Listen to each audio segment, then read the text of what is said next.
সময় সংলাপে স্বাগত জানাচ্ছি। আমি তুষার আব্দুল্লাহ। সময় সংলাপে আজ আমার সঙ্গে যোগ দিয়েছেন বাংলাদেশ চলচ্চিত্র ও টেলিভিশন ইনস্টিটিউটের প্রধান নির্বাহী ডক্টর মোহাম্মদ জাহাঙ্গীর হোসেন। জাহাঙ্গীর ভাই, আপনাকে স্বাগত সময় সংলাপে। এই যে আগে একটু এই চলচ্চিত্র টেলিভিশন ইনস্টিটিউট সম্পর্কে জেনে নেই, যে সাধারণের মধ্যেও তো হয়তো জানার সবার কাছে এখনো অজানা অনেকটাই রয়ে গেছে এই ইনস্টিটিউট সম্পর্কে। যারা চলচ্চিত্র নিয়ে কাজ করেন তারা হয়তো জানেন, সাধারণের জানার জন্য যদি বলেন। বাংলাদেশে চলচ্চিত্র এবং টেলিভিশন ক্ষেত্রে কাজের অনেক সুযোগ আছে এবং চলচ্চিত্র শিল্প আমাদের বেশ প্রাচীন, অনেক আগে থেকেই চলচ্চিত্র হচ্ছে আমাদের এখানে। কিন্তু চলচ্চিত্র যারা কর্মী, যারা কাজ করেন, যারা ডিরেক্টর, যারা টেকনিশিয়ানস এবং টেলিভিশনেরও যারা কাজ করেন, তাদের পড়াশুনো এবং প্রশিক্ষণের সেরকম কোনো প্রতিষ্ঠান আমাদের এখানে ছিল না। অথচ আমাদের পার্শ্ববর্তী দেশ ভারতে এই প্রতিষ্ঠান 1960 সালে পুনেতে প্রথম প্রতিষ্ঠিত হয় এবং পরবর্তীতে 1996 সালে কলকাতায় সত্যজিৎ রায় চলচ্চিত্র এবং টেলিভিশন ইনস্টিটিউট হয়। তো আপনারা জানেন যে এই দুটি প্রতিষ্ঠান কি বিপুল পরিমাণ অবদান রেখেছে ভারতীয় চলচ্চিত্র এবং গণমাধ্যম শিল্পের বিকাশে। তো দেরিতে হলেও আমাদের এখানে এই ধরনের একটি প্রতিষ্ঠান গড়ে উঠেছে এবং এটাই হচ্ছে বাংলাদেশ চলচ্চিত্র টেলিভিশন ইনস্টিটিউট। এখানে চলচ্চিত্র বিষয়ে অধ্যয়ন, প্রশিক্ষণ, গবেষণা, ওয়ার্কশপ, সেমিনার, নির্মাণ, এই সমস্ত বিষয়ে পড়াশুনো করা হবে এবং গণমাধ্যম অর্থাৎ টেলিভিশনের যারা কর্মী, টেকনিশিয়ান, তাদের জন্য প্রশিক্ষণের আয়োজন করা হবে। প্রযুক্তি বা এই যে মানে টেলিভিশন প্রশিক্ষণ তো একটা সরঞ্জামের উপর বিষয় আছে, মানে কারিগরি, সেই জায়গা থেকে কতটুকু?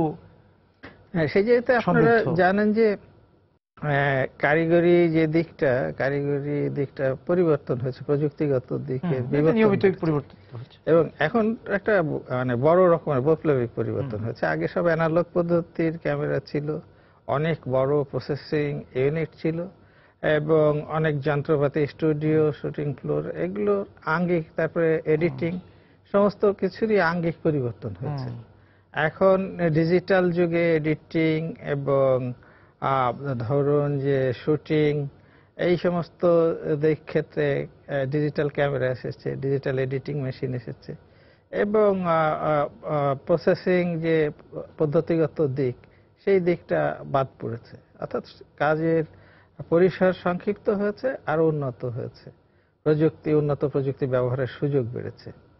তো সেই বিবেচনায় হচ্ছে যে আমাদের ইনস্টিটিউটটা কেবল প্রতিষ্ঠিত হলো 2014 সালের 10 সেপ্টেম্বর মাননীয় প্রধানমন্ত্রী শেখ হাসিনা উনি এই ইনস্টিটিউট এবং এর প্রথম কোর্স উদ্বোধন করলেন। আর এই ইনস্টিটিউটের জন্য আইনটা পাস হয় আপনার 2013 সালে। 2013 সালে আইন পাশের মাধ্যমে এই প্রতিষ্ঠান হলো। এই যে ধারণাগত দিক থেকে, বা আমি অনুকরণ বলবো না, কিন্তু এই যে পাঠ্যক্রম, পাঠ্যসূচির দিক থেকে আপনি যে সত্যজিৎ ফিল্ম ইনস্টিটিউটের কথা বলছিলেন, পুনের কথা বলছিলেন, আমরা এই উপমহাদেশকে আমাদের সামনে রেখেছি না আন্তর্জাতিক মানে অন্য যে ইনস্টিটিউটগুলো আছে সেদিক অনুসরণ করা হয়েছে? ধরুন যে টেকনোলজি, নির্মাণ কৌশল, এগুলো তো আর উপমহাদেশীয় বিষয় না, এটা বৈশ্বিক বিষয়। আমি বলছি যে আর মানে চলচ্চিত্রের ঐতিহ্য অবস্থা, আমরা সারা বিশ্বের কথাই মাথায় রাখি, কারণ আমরা বিশ্বাস করি যে একসময় আমাদের চলচ্চিত্র বিশ্ববাজারে প্রবেশ করবে এবং সেখানে তার অবস্থান করে নেবে। সেই লক্ষ্যেই আমরা কাজ করতে চাই। প্রশিক্ষক এই মুহূর্তে শুরুকালীন যারা আছেন তারা কাজ করছেন। এর মধ্যে আমাদের প্রতিবেশী দেশ থেকেও আমরা দু একজন গুণী শিল্পী, টেকনিশিয়ান, তাদেরকে নিয়ে এসে কিছু ওয়ার্কশপ, সেমিনারও করাচ্ছি। কিন্তু বেসিক কোর্স আমাদের শুরু হয়ে গেছে, 2 বছর মেয়াদী স্নাতকোত্তর যে কোর্স, সেই কোর্স আমাদের এখানে শুরু হয়ে গেছে এবং টেলিভিশনের জন্য ডিপ্লোমা কোর্স শুরু হয়ে গেছে। অলরেডি টেলিভিশনের 2টা কোর্স শেষ হয়ে গেছে, চলচ্চিত্রেরও 3য় কোর্স শুরু হয়েছে, কাজ শুরু হয়েছে। এই যে আমি যদি টেলিভিশনে থাকি, সেই জায়গাতে কারা আসছে, যে যারা এখন যে যারা শিক্ষার্থী হিসেবে আসছেন তারা কি বর্তমানে টেলিভিশনগুলোতে কাজ করছে তারা, নাকি নানা জায়গায় পড়াশোনা করে তারপর এখানে ডিপ্লোমা করতে আসছে? হ্যাঁ, আমাদের এখানে ওই ধরনের কোনো বিধি নিষেধ নেই। না, আপনি যে আসছে কারা, যিনি বিদেশে তো নাই। যিনি কিছুদিন টেলিভিশনে কাজ করেছেন এরকম লোকও এসছেন, আবার একেবারে এই বিষয়ে আগ্রহ আছে আচ্ছা। কিন্তু এই বিষয়ে কাজের অভিজ্ঞতা নেই, এরকম ইয়েও আসছে। কিন্তু আমরা মনে করছি যে একেবারে শুরু থেকেই এদের কাজের পদ্ধতিগুলো শেখানো উচিত। আমরা সেভাবেই শুরু করেছি, সিলেবাসটা সেভাবেই ডিজাইন করা হয়েছে। এবং এই যে আপনি জানেন যে যখন মানে বাংলাদেশের টেলিভিশন এখন তো অসংখ্য টেলিভিশন, হ্যাঁ, প্রতিনিয়ত নতুন নতুন টেলিভিশন আসছে, সেই জায়গা থেকে লোকবলের একটা কিন্তু যোগানের বিষয় আছে এখানে, যে দক্ষ লোকবল, সেই জায়গা থেকে আপনি যেটা বললেন যে আসলে তো আমাদের এখানে ছিল না, সবাই কাজ করতে করতে আসলে। হ্যাঁ, আমরা পূর্বসূরীরা কাজ করতে করতে শিখেছি, হ্যাঁ, এবং তারা আবার অন্যদের শিখিয়েছে। হ্যাঁ। এখন এই পদ্ধতির যে সমস্যা সংকট, ওটাকে আমরা বলছি গুরুমুখী বিদ্যা। গুরুমুখী বিদ্যা। এখন গুরুমুখী বিদ্যা হচ্ছে যে গুরুর কাছে শিষ্যরা প্রশিক্ষণ, ক্যামেরা শিখছে, এবং দীর্ঘদিন কাজ করতে করতে হয়তো গুরু মনে করলেন যে ছেলে সন্তুষ্ট হলেন, তখন তাকে কিছু বিদ্যা দান করলেন, আবার কিছুদিন দেরি করলেন। তার মানে একটা অনির্দিষ্ট কাল ধরে গুরুর কাছে কাজ শিখতে হতো। তার তো সুনির্দিষ্ট কোনো কাঠামো ছিল না, পাঠ্য কাঠামো ছিল না। হ্যাঁ, তো যার ফলে এই সংকটটা ছিল।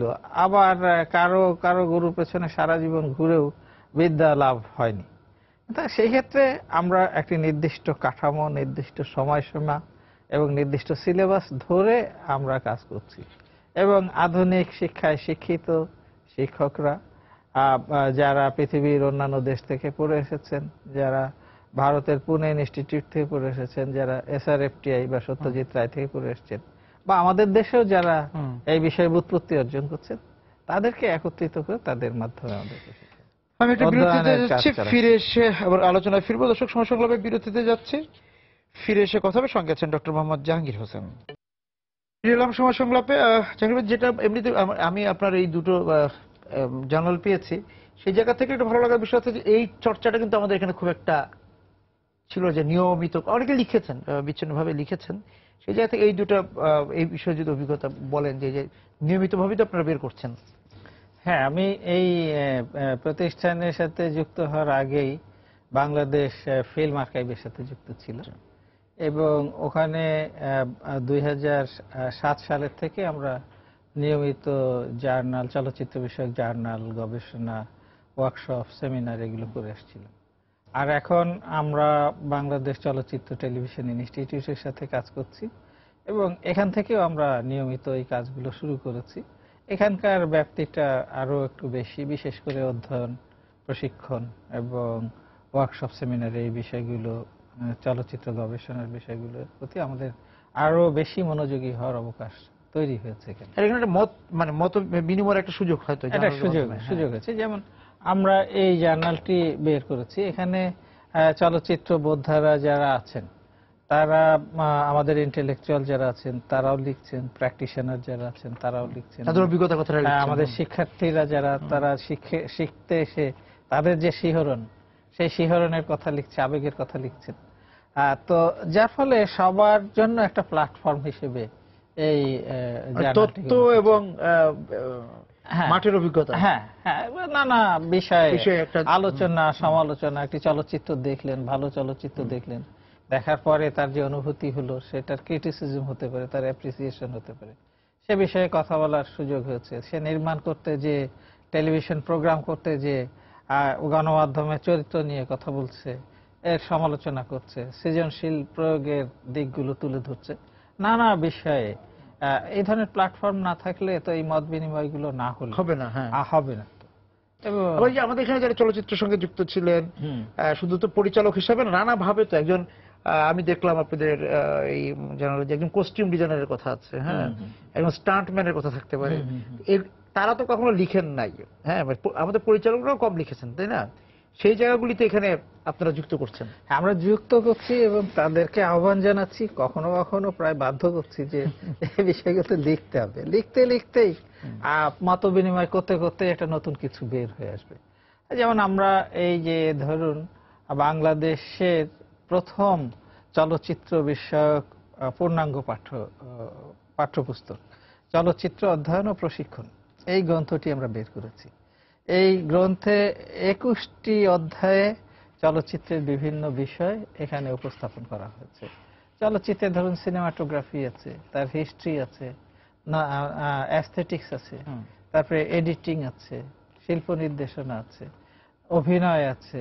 আপনি যে কথাটা বললেন একটু আগে, যে কস্টিউম সেট ডিজাইন ইত্যাদি আছে, এই প্রতিটা বিষয়ে মেকআপ আছে, তারপরে অ্যানিমেশনের প্রভাব আছে, তারপরে ডিজিটাল প্রযুক্তি কিভাবে কাজ করছে, চলচ্চিত্র শিক্ষা গবেষণার অবকাঠামো আমাদের দেশে কিরকম, এই নানান বিষয়গুলো নিয়ে একটি পূর্ণাঙ্গ প্রথম পাঠ্যপুস্তক আমরা প্রাথমিকভাবে প্রণয়ন করেছি। তো আমাদের দেশে এই সমস্ত ফিল্ডে যারা শীর্ষস্থানীয় তারাই লিখেছেন, এবং আমাদের পরিকল্পনা আছে যে সামনে এই যে 21টা বিষয়, প্রতিটা বিষয় আলাদা আলাদা করে পাঠ্যপুস্তক ডেভেলপ করা। কারণ মাতৃভাষায় চলচ্চিত্র এবং গণমাধ্যমের যদি পাঠ্যপুস্তক না থাকে, তাহলে শিক্ষার্থীরা ঠিক মনের মতো করে শিখতে পারে না। এটা গুরুত্বপূর্ণ বিষয় যে মাতৃভাষায় সেই জন্য আমরা এই উদ্যোগ গ্রহণ করেছি। এবং এই যে একটা তো হচ্ছে যে কেউ কেউ আগ্রহী হয়ে আসবে এখানে প্রশিক্ষণ নেওয়ার জন্য, কিন্তু ধরেন আমাদের চলচ্চিত্রের সঙ্গে যারা যুক্ত নানা জায়গায়, আপনি এখানে যে ক্ষেত্রগুলো আছে তাদের কাছে যে আপনারা তাদেরকে প্রশিক্ষণে আনার চেষ্টা করছেন, এখানে একটা বিষয় আছে, যারা পুরনো অত্যন্ত প্রবীণ কাজ করছেন দীর্ঘদিন ধরে, ওনাদের মধ্যে এক ধরনের ধারণা আছে যে ওনারা তো শিখেছেন, শিখে ঠিকই তো কাজ করছেন, এতদিন করছেন, এরকম একটা বিষয় আছে। আবার যারা ধরেন যে বাইরে থেকে পড়াশোনা করে এসেছেন, তাদের মধ্যে এক ধরনের কি বলবো বিচ্ছিন্নতা বোধ আছে, যে উনি লেখাপড়া শিখে এসছেন, এখানকার যারা ইন্ডাস্ট্রিতে কাজ করে ওরা তো তেমন লেখাপড়া শেখে নেই। এইরকম উভয় পক্ষ একটা সংকট, মনস্তাত্ত্বিক সংকট আছে। আমরা বিভিন্ন ওয়ার্কশপ, সেমিনার, আলোচনায় চেষ্টা করছি তাদেরকে দূরত্বটা কমানো, প্রবীণের অভিজ্ঞতাটা এদিকে আসুক, এদের শিক্ষার অভিজ্ঞতাটা তাদের কাছে যাক, যার ফলে নতুন কিছু তৈরি হবে। আর তার চাইতে এইটা একটা গুরুত্বপূর্ণ বিষয়, তার বাইরে আমরা চেষ্টা করছি যে ভরসা আসলে তরুণরাই। সুতরাং তরুণদেরকে যদি আমরা প্রশিক্ষিত করে তুলতে পারি, তাহলে তারাই আগামী দিনের ক্ষেত্রটা তৈরি করে দেবে বলে, সে কারণে তরুণদের কাছে যাওয়ার চেষ্টা করছেন। হ্যাঁ, তরুণদের কাছে যাওয়ার চেষ্টা করছে, এবং আমাদের এখানে যারা প্রশিক্ষণ নিতে আসছে তারা তো এই তরুণীরাই আসছে, এবং তাদের যে কি বিপুল পরিমাণ আবেগ, আগ্রহ, আপনি যদি ইনস্টিটিউটে আসেন এক সময় দেখতে পাবেন যে এই মুহূর্তে আমাদের নিজস্ব স্থায়ী ক্যাম্পাস নাই। আমরা জাতীয় গণমাধ্যম ইনস্টিটিউটের ক্যাম্পাসে কার্যক্রম পরিচালনা করছি, কিন্তু সরকার আমাদেরকে 5 একর জমি দিয়েছেন ওটার পাশেই। আমরা এখন চিন্তা করছি যে কিভাবে ওখানে স্থায়ী ক্যাম্পাস করা যায়, সেই প্রসেসের মধ্যে আছি। কিন্তু কথা হচ্ছে এই যে আমাদের নিজস্ব জায়গা নেই, নিজস্ব ঘর নেই, নিজস্ব যন্ত্রপাতি ওইরকম পূর্ণাঙ্গ নাই, কিন্তু এই অবস্থার মধ্যেও যে কি বিপুল আগ্রহ নিয়ে আমাদের ছেলেমেয়েরা কাজ করছে, আমাদের শিক্ষকরা অবদান রাখছেন, সেইটা দেখলে পরে রিয়েলি আপনি অনুপ্রেরিত। আমি টেলিভিশনের দিকে যাবো, যে আমাদের যে মানে এর আগে বলছিলাম আমরা যে আমি দুজনেই জানি যে টেলিভিশন তো সেদিনের ঘটনা হলো, হ্যাঁ, সেই জায়গা থেকে কিন্তু আমাদের এখানে নানা রকম ব্যক্তি উদ্যোগে বিভিন্ন ভাবে শেখানো হচ্ছে। কেউ নিউজ প্রেজেন্টেশন শেখাচ্ছে, কেউ রিপোর্টিং শেখাচ্ছে, নানা কিছু শেখাচ্ছে। আবার আমাদের যে গণযোগাযোগ ও সাংবাদিকতা বিভাগ, সেখানেও কিন্তু টেলিভিশনটা ঠিক পূর্ণাঙ্গ ভাবে আপনি জানেন যে পাঠ্যসূচিতে ওইভাবে আসেনি, এখানেও বিচ্ছিন্নতা আছে, যে তারা টেলিভিশনকে এখনো ওইভাবে হয়তো যুক্ত করতে, সেইটা খেয়াল রেখে আপনারা টেলিভিশন নিয়ে টেলিভিশন পাঠ্যক্রম নিয়ে কি ভাবছেন সেটা নিয়ে কথা বলবো বিরতি থেকে এসে। দর্শক, সময় সংলাপে বিরতিতে যাচ্ছি, ফিরে এসে কথা হবে। সঙ্গে আছেন ডক্টর মোহাম্মদ জাহাঙ্গীর হোসেন। ফিরে এলাম সময় সংলাপে। জাহাঙ্গীর ভাই, যেটা হচ্ছে যে বলছিলাম যে আমাদের অনেক পাবলিক এবং প্রাইভেট বিশ্ববিদ্যালয়ে গণযোগাযোগ ও সাংবাদিকতা বিভাগ আছে, সেখানে টেলিভিশন নিয়ে কথাবার্তা বা পাঠ্যক্রমে কিছু যুক্ত হচ্ছে, কিন্তু তারও তো একটা একাডেমি, একটা তাদের একটা নিজস্ব পাঠ্যক্রম আছে, সেখানে কমিউনিকেশন বা যোগাযোগটাই মুখ্য। সেই জায়গা থেকে আমরা দেখছি যে বাইরে অনেকে নানা রকম ইনস্টিটিউটের মাধ্যমে নিউজ প্রেজেন্টেশন, রিপোর্টিং, নানা কিছু শেখাচ্ছে। যেহেতু টেলিভিশন ইনস্টিটিউট, মানে চলচ্চিত্র টেলিভিশন ইনস্টিটিউট, আপনাদের এই মুহূর্তে না হলো সামনের পরিকল্পনা আছে কিনা, কিভাবে আগাতে চান? না, আমরা কিছু কাজ তো শুরুই করেছি। যেমন আমাদের যে বাংলাদেশ চলচ্চিত্র টেলিভিশন ইনস্টিটিউট, এখানে আমরা মোট 6টি বিভাগে বিভক্ত করেছি ইনস্টিটিউটকে। তার একটি বিভাগ হচ্ছে টেলিভিশন, এবং টেলিভিশন বিভাগে থেকে 6 মাস মেয়াদী ডিপ্লোমা কোর্স পরিচালিত হচ্ছে। প্রথমটি গত বছর হয়েছে, এবছর এই মাত্র শেষ হতে যাচ্ছে। আচ্ছা, তো অর্থাৎ আমরা কাজ শুরু করেছি। এই ক্ষেত্রে আমি বলবো যে পুনেতে যে চলচ্চিত্র টেলিভিশন ইনস্টিটিউট আছে, ফিল্ম অ্যান্ড টেলিভিশন ইনস্টিটিউট, তারপরেই আমরা এই বিষয়ে কাজ শুরু করলাম। কারণ সত্যজিৎ রায় চলচ্চিত্র টেলিভিশন ইনস্টিটিউটে এখনো পর্যন্ত টেলিভিশনের কোর্স শুরু করেনি তারা। আচ্ছা, তো সেই ক্ষেত্রে পুনের পরেই আমরা এই এলাকায় আমরা এই বিষয়ে কাজ শুরু করেছি। তো এখনো আমরা সংক্ষিপ্ত পরিসরে কাজ করছি। আমরা ধীরে ধীরে এটাকে আরো বেশি মনোযোগী হব, কারণ ক্ষেত্রটা তো অনেক বড় এবং গুরুত্বপূর্ণ। এবং আমাদের জানালগুলিতে তো চলচ্চিত্রটি মানে এখন পর্যন্ত প্রাধান্য বিস্তার করছে। হ্যাঁ, কারণ হচ্ছে যে চলচ্চিত্র নিয়ে তাও অনেকে বিভিন্ন জায়গাতে লেখাপড়া করে আসছেন এবং লিখতে চাচ্ছেন, লিখছেনও। কিন্তু টেলিভিশন নিয়ে ওইভাবে একাডেমিক চর্চা, লেখালেখি এই বিষয়ে আমাদের এখানে বোধহয় আমরা এখনো ওইভাবে প্রস্তুত হইনি। টেলিভিশন বা যোগাযোগ নির্ভর যেটা এই ধরনের অনেক জার্নাল তো বের হয়, লেখালেখি তো হচ্ছে। হ্যাঁ, সেগুলো হচ্ছে। তা আমাদের জার্নালের আবার একটু মানে প্রফেশনাল ধরন আছে। আচ্ছা, আমাদের জার্নালে একটা আর্টিকেল জমা দিতে হলে সেই বিষয়ে বিস্তারিত গভীর আলোচনা থাকতে হয়, সেইগুলোর আবার রেফারেন্সিং থাকতে হয়, সেইগুলো আবার আমাদের এখানে প্রবন্ধ দিলে সেইটা আবার রিভিউ করতে অন্য জায়গায় পাঠানো হয়, তারা মতামত দেয়। এই যে বিষয়গুলো অর্থাৎ একটু প্রফেশনাল ধরনের। পত্রপত্রিকায় অন্যত্র যে জিনিসগুলো দেখেন সেগুলো অনেকটা পপুলার ধরনের লেখা, কিন্তু জার্নালের জন্য লেখাটা আমি বলবো যে অনেক জার্নালও আছে যে যারা, হ্যাঁ জার্নাল আছে, বিশ্ববিদ্যালয় তবে খুব নিয়মিত ভাবে প্রায় কোনোটাই প্রকাশিত হয় না। আমরা চেষ্টা করছি এখন নিয়মিত করার জন্য, আমাদেরটা এখন পর্যন্ত নিয়মিত চলছে। আশা করি এটা মানে টেলিভিশন যুক্ত হবে। হ্যাঁ, যুক্ত হবে, এগুলোতেও আছে। আচ্ছা, আপনাদের ভাবনা আছে নাকি শুধু টেলিভিশনের মধ্যেই থাকবেন, বা নিউ মিডিয়া তো এসছে? নিউ মিডিয়া নিয়ে চিন্তা করতে হবে আমাদের, কারণ আমাদের কোর্সের মধ্যে, আমাদের সিলেবাসের মধ্যে নিউ মিডিয়া সম্পর্কিত ধারণা দেওয়া হয় এবং মডিউল আছে আমাদের। তবে আমরা মূলত চলচ্চিত্র এবং টেলিভিশনের উপরে কনসেন্ট্রেট করেছি। এবং এই চলচ্চিত্র ইনস্টিটিউট, চলচ্চিত্র ভাগে যদি আমি থাকি, টেলিভিশনটাকে রেখে, যে এই যে আমাদের এখানে তো আপনি জানেন নিজেই যে অনেকগুলো বিশেষ করে মানে মোটা দাগে 2টা ধারা আছে চলচ্চিত্র তৈরির ক্ষেত্রে। সেই 2টার দূরত্বকে কমাতে পারছে, মানে কমানোর সেই কথাটাই তো আপনাকে বললাম যে বিচ্ছিন্নতা কেউ আছে, যে এফডিসি কে কেউ মানে বলছে যে মূলধারা আর বিকল্প ধারা বলে কিছু নাই, আমরা তো সব এক ধারা। কিন্তু যখন তারা কথা বলছে, ছবি বানাতে যাচ্ছে, তখন কিন্তু আপনার পোস্টারই দেখবেন যে হ্যাঁ, আসলে বিষয়টা হচ্ছে যে আপনি যাই বানান, যে ফরম্যাটই বানান, যেখান থেকেই বানান, সবই দর্শকের জন্য, সবই দর্শকের জন্য, এবং চলচ্চিত্রটা ঠিক চলচ্চিত্র হয়ে উঠলো কিনা, হ্যাঁ সেটাই হচ্ছে বড় কথা। মানে কথা বলা ভঙ্গিটা ঠিক থাকলো, হ্যাঁ, উপস্থাপনাটা কেমন হলো, ভাষাটা কি, তারপরে আপনার সব মিলিয়ে আমার চিত্ত আন্দোলিত হয় কিনা, সেই জায়গাটা হচ্ছে বড় কথা। তো সেই জায়গায় আমরা কাজ করছি যে সবাই যেন চলচ্চিত্রের ওই জায়গাটা ধরতে পারে। এখন তো এফডিসিতে বিকল্প ধারার ছবিরও শুটিং হয়তো হয়, বা তারাও এখন এফডিসি থেকে যারা শুরু করেছিলাম, বা এফডিসির যে ছবি বলা হয়, তারা এখন এফডিসিতে শুটিং করেন। এফডিসি এখন দেখি যে নাটকের বা বিজ্ঞাপনের শুটিং বেশি হয়। ওই যে ঘরানার মানে আমাদের সেই মানে সনাতন বক্স অফিসের যে ঘরানা, সেই ঘরানার সাথে এই ঘরানার একটা দূরত্ব। হ্যাঁ, একটু সংকট তো আছে। প্রযুক্তির পরিবর্তন হওয়ার ফলে যেটা হয়েছে, যারা ধরেন অ্যানালগ পদ্ধতিতে অর্থাৎ সেলুলয়েডে মানে চলচ্চিত্র নির্মাণ করতেন, এখন তাদের সেই টেকনোলজিগুলো তার টিকে নেই। যেমন সেলুলয়েডের যে ফিল্ম, সেইটা এখন আর প্রোডাকশন হচ্ছে না, তারপরে প্রসেসিং ল্যাবে পরিস্ফুটনও করা লাগছে না, এডিটিং ডিজিটাল পদ্ধতিতে এডিট করাটা অনেক সহজ, তারপরে এফেক্ট দেওয়া, অন্যান্য কাজ করা, এটা মানে বিশ্বমানে প্রযুক্তি আমাদের হাতের কাছে। সুতরাং সবাইকেই এই মাধ্যমেই কাজ করতে হচ্ছে। কিন্তু যেহেতু ওনারা অন্য প্রযুক্তিতে অভ্যস্ত ছিলেন, তাদেরকেও কিছু কিছু সরে আসতে হচ্ছে, আবার কেউ কেউ ঠিক এইভাবে আর ম্যাচও করতে পারছেন না, যার ফলে অনেকে এখান থেকে এই ক্ষেত্র থেকেই সরে যাচ্ছেন, অবসর নিচ্ছেন। তবে আমার মনে হয় যে যারা গ্রহণ করতে পারছেন তারা এগিয়ে আসছেন, আর নতুনরা আসছে।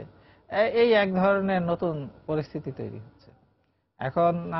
তো অনেকেই মানে বিশেষ করে তরুণেরা তো প্রযুক্তিগত দিক থেকে এত অগ্রসর, এই বিষয়গুলো যেটা ভালো বোঝে, সুতরাং তারাই তো এই বিষয়ে প্রাধান্য বিস্তার করবে। আমি একটু বিরতিতে যাবো জাহাঙ্গীর ভাই, এসে একটু জানতে চাই যে একটা হচ্ছে কারিগরি দিক, কিন্তু এই যে চিত্রনাট্য লেখা, গান লেখা, চলচ্চিত্র অনেকগুলো এই যে বিষয়গুলো আছে সেগুলোতে কতটা গুরুত্ব? কারণ অনেকে বলছেন যে এখন স্ক্রিপ্ট নাই, ভালো গান নাই, এই দিকগুলিতে আপনাদের মনোযোগটা একটু শুনবো বিরতি থেকে এসে। দর্শক সময় সংলাপে বিরতিতে যাচ্ছি, ফিরে এসে কথা হবে। সঙ্গে আছেন ডক্টর মোহাম্মদ জাহাঙ্গীর হোসেন। ফিরে এলাম সময় সংলাপে। জাহাঙ্গীর ভাই, বলছিলাম যে চলচ্চিত্রের যে চিত্রনাট্য লেখা, গল্প লেখা, মানে কাহিনী লেখা, গান লেখা, এই জায়গাগুলিও, গানের জায়গাগুলোতেও, এগুলো যদিও খুব সৃজনশীল কাজ, এগুলি তো তারপর তো একটা কাঠামোর ধারণা দেয়া। আমাদের এখানে চলচ্চিত্রের প্রতিটা শাখার জন্য একটা আলাদা আলাদা বিভাগ আছে, পূর্ণাঙ্গ বিভাগ আছে। বিশ্ববিদ্যালয়ে যেমন একটা পূর্ণাঙ্গ বিভাগ, তেমন আমাদের চিত্রগ্রহণের জন্য পূর্ণাঙ্গ বিভাগ আছে, চিত্রনাট্যের জন্য আছে, পরিচালনার জন্য আছে। এই সমস্ত বিভাগগুলো আলাদা আলাদা ভাবে অ্যাড্রেস করা হয় এবং তাদের সুনির্দিষ্ট পাঠ্যক্রম আছে। এবং আমাদের এই কোর্সে টোটাল পূর্ণাঙ্গ শিক্ষা দেওয়ার প্রচেষ্টা অব্যাহত। এমনকি যে আমাদের এই গ্রন্থ, এর মধ্যেও চিত্রনাট্য রচনা এবং তার কলা কৌশল, এগুলো নিয়ে 2টি অধ্যায় আছে। সুতরাং চিত্রনাট্যের বিষয়টাকে আমরা খুবই গুরুত্ব দিই এবং একই সাথে আমরা একটি লাইব্রেরি গড়ে তুলেছি। সেখানে সাহিত্য, শিল্প, সংস্কৃতির নানা ধরনের উপকরণ সমবেত করা হয়েছে, সমাবেশ করা হয়েছে, যাতে আমাদের ছেলেমেয়েরা সেখান থেকে রসাস্বাদন করতে পারে এবং তার মনে যদি প্রভাব পড়ে কোনো বিষয়ে, কোনো গল্প বা কাহিনী যদি পছন্দ হয়, তাহলে সে সেখান থেকে অ্যাডাপ্ট করতে পারে, গ্রহণ করতে পারে। আবার তার নিজের সৃজনশীলতা যদি বিকশিত হয়, সে নিজেও কাহিনী রচনা করতে পারে। সুতরাং এই বিষয়টা আমরা খুবই গুরুত্বের সাথে বিবেচনা করছি এবং ওখানে প্র্যাকটিস করতে হয়। রীতিমতো তাকে প্রত্যেককেই আলাদা আলাদা চিত্রনাট্য লিখতে হয়, সেই চিত্রনাট্যের উপরে আবার প্রোডাকশন তৈরি করতে হয়, টেলিভিশন প্রোডাকশন তৈরি করতে হয়, চলচ্চিত্র তো করতেই হয় এবং অনেকবার তাকে পরীক্ষা দিতে হয়, এই সমস্ত প্রোডাকশন করতে হয়, উপস্থাপন করতে হয়। আমরা সেইগুলো আবার বিভিন্ন জায়গায় উৎসবে প্রেরণ করি এবং আমরা পরিকল্পনা করছি যে 1 নভেম্বর আমাদের 3য় প্রতিষ্ঠাবার্ষিকী। ওই প্রতিষ্ঠাবার্ষিকীতে আমরা ঢাকায় বা বাংলাদেশে যত চলচ্চিত্র এবং টেলিভিশন শিক্ষার্থী আছে তাদের নির্মিত প্রোডাকশন নিয়ে, তাদের চলচ্চিত্র নিয়ে একটি উৎসব করব, 2 দিনের উৎসব করব এবং শিক্ষার্থীদের জন্য এটা একটা বড় সুযোগ হবে বলে আমি মনে করি এবং এটা আমরা নিয়মিত প্রতিষ্ঠা করব। আমরা চলচ্চিত্র ক্ষেত্রে, টেলিভিশন, গণমাধ্যম ক্ষেত্রে যারা অবদান রাখবেন তাদেরকে সম্মাননা, স্বীকৃতি প্রদানের, পুরস্কার প্রদানের ব্যবস্থা করব। আমাদের প্রথম চলচ্চিত্রকার বঙ্গ সন্তান হীরালাল সেন, যিনি আপনার প্যারিসে চলচ্চিত্র প্রদর্শনের মাত্র 2 বছরের মাথায়, 2-3 বছরের মাথায় চলচ্চিত্র নির্মাণ করেছিলেন, তিনি তো আমাদের বাংলাদেশের মানিকগঞ্জের সন্তান হীরালাল সেন। আমরা তার নামে উৎসব বা সম্মাননা প্রবর্তনের চিন্তা করছি এবং আলমগীর কবির সাহেব ছিলেন, আলমগীর কবির সাহেবের নামে বৃত্তি চালু করার চিন্তা করছি। এরকম ভাবে আমাদের আপনি যেগুলো বললেন, তারপরে মোর্শেদুল ইসলাম, উনিও ইচ্ছা প্রকাশ করেছেন যে ছেলেদের বৃত্তি দিবেন। এইভাবে অনেকে এগিয়ে আসছে, কিন্তু আগ্রহ দেখাচ্ছে। তারপরে যে ছবিগুলি হয়েছিল এক সময়, আমাদের তো দর্শকবাড়ি ছবি আছে, হ্যাঁ, এক ধরনের সেই জায়গার সেই দর্শকবাড়ি ছবির উপর তো গবেষণা হতে পারে। হ্যাঁ, সেইটা প্রচন্ড রকম আগ্রহ নিয়ে ছেলে মেয়েরা দেখছে, সেইগুলো বিশ্লেষণ করছে। শুধু তাই না, বিশ্বের যে সমস্ত ভালো মন্দ বিভিন্ন ধরনের ছবি হয়েছে সেগুলো তারা দেখছেন, ফ্রেম বাই ফ্রেম দেখছেন, অ্যানালাইসিস করছেন, কেন সেটা ভালো ছবি, কেন সেটা খারাপ ছবি, সেই জিনিসগুলো চিনতে শিখছেন। যার ফলে তারা যে কাজটা করবে তা বুঝে শুনেই করবে। সেটাই হচ্ছে আমাদের আস্থার জায়গা, যে আমাদের নতুন দিনের নির্মাতারা আর কোনো কিছু না বুঝে না জেনে করবেন না। আসলে আমি আর একটা জিনিস বলে রাখি, সেটা হচ্ছে যে প্রযুক্তি এমন দিকে যাচ্ছে যে আসলে ভবিষ্যতে কি দাঁড়াবে, পার্থক্য কতটা থাকবে না থাকবে, নতুন চেহারা কি দাঁড়াবে এই প্রতি মুহূর্তে তো বদলে যাচ্ছে। হ্যাঁ হ্যাঁ, মানে যেমন ধরেন যে এখন টেলিভিশন প্রোডাকশন নির্মাণ আর চলচ্চিত্র নির্মাণের টেকনোলজিক্যাল দিকটা কিন্তু খুব কাছে এসে গেছে, তফাৎ নেই সেরকম। খুব কাছে এসে গেছে। হয়তো ভাষার ক্ষেত্রে পার্থক্য আছে এখনো। হ্যাঁ, ভাষার ক্ষেত্রে। ভাষার ক্ষেত্রে আপনি বড় স্ক্রিনে দেখা, না, কিন্তু আপনি কি দিয়ে তৈরি করবেন সেখানে আবার খুব একটা। হ্যাঁ, সেখানে যে যন্ত্র দিয়ে তৈরি করবেন ওর ক্ষেত্রেও যা, এর ক্ষেত্রেও প্রায় তাই। এখন ভবিষ্যতে সেটা আরো কি রকম পরিবর্তন ঘটবে সেইটা দূরদৃষ্টির সাথে বিবেচনা করতে হবে, এবং আমাদেরকে সেই দূরের চিন্তাটা মাথায় রেখেই আমাদের ইন্ডাস্ট্রিকে সাজাতে হবে, আমাদের প্রেক্ষাপটটা রচনা করতে হবে। আমরা সেই চেষ্টা করছি। এবং এই যে সাধারণত যেটা হয় যে মানে আমাদের যে কোনো মানে আগের বিভিন্ন রকম ইনস্টিটিউটের একটা অভিজ্ঞতা ছিল যে সে নিজে আর হালনাগাদ হয়নি, প্রতিষ্ঠানটাকে হালনাগাদ করা হয়নি। এই ক্ষেত্রে গুরুত্ব দিতে হবে যে হ্যাঁ, এখন সেই সময়টা নেই, সেই সময়টা নাই। আর যেটা ভুগছে ভারতের চলচ্চিত্র টেলিভিশন ইনস্টিটিউটগুলো, দুটো ইনস্টিটিউটেই আমরা গিয়েছি, তারা যেটা এখন বলছে যে তারা তো 35 মিলিমিটারের যুগে তারা অবকাঠামো গড়ে তুলেছে। এখন এই অবকাঠামো, এই পুরনো যন্ত্রপাতি নিয়ে তারা কি করবে, এইটা হচ্ছে তাদের জন্য একটা লায়াবিলিটিস হয়ে গেছে। তারা আমাদেরকে বলেছে যে তোমরা আধুনিক পদ্ধতিতে, আধুনিক দৃষ্টিভঙ্গি নিয়ে চিন্তা ভাবনা করো। তো সেই কারণের জন্য আমাদের একটা অ্যাডভান্টেজ আছে ওদের তুলনায়। আমাদের অ্যাডভান্টেজ হচ্ছে যে আমরা এখন শুরু করেছি, সুতরাং আমরা সর্বশেষ পরিস্থিতির সুযোগ নিয়ে আমরা অগ্রসর হওয়ার চিন্তা করছি। কিন্তু ওরা অনেক আগে শুরু করেছিল, সেই ভার তাদেরকে এখন বহন করতে হচ্ছে, সেখান থেকে তাদেরকে বেরিয়ে আসার চিন্তা করতে মানে নিজেদেরকে খুব একটা দ্রুত বদলে ফেলতে পারছে না। হ্যাঁ, খুব সংকট তো, শত শত কোটি টাকা বিনিয়োগ করেছে তারা, এখন সেই বিনিয়োগটা কি করবে? আমাদেরকেও সতর্ক হতে হবে যে আমরা আবার এমন কিছু করে না বসি যেটা আবার সামনে আমাদের জন্য লাইবিলিটি হিসেবে। সুতরাং এখানে মানে মূল কথা হচ্ছে যে আপনি যেটা বলতে চাচ্ছেন যে এই চলচ্চিত্র ও টেলিভিশন ইনস্টিটিউটকে প্রযুক্তির দিকে মনোযোগ দিয়ে এগোতে হবে, দিয়ে বুঝে শুনে এগোতে হবে, এবং অধ্যয়ন, প্রশিক্ষণ, গবেষণা সবকিছু মিলিয়ে সমানতালে আগাতে হবে। আপনাকে অনেক ধন্যবাদ জাহাঙ্গীর, আজকে আমাদের সঙ্গে যোগ দেওয়ার জন্য। দর্শক যারা ছিলেন আজকে সময় সংলাপের সঙ্গে এতক্ষণ এই আলোচনায়, আপনাদেরকে ধন্যবাদ জানিয়ে শেষ করছে আজকের সময় সংলাপ। দেখা হবে আগামী দিন। সবাই সুন্দর থাকুন, নিরাপদে থাকুন।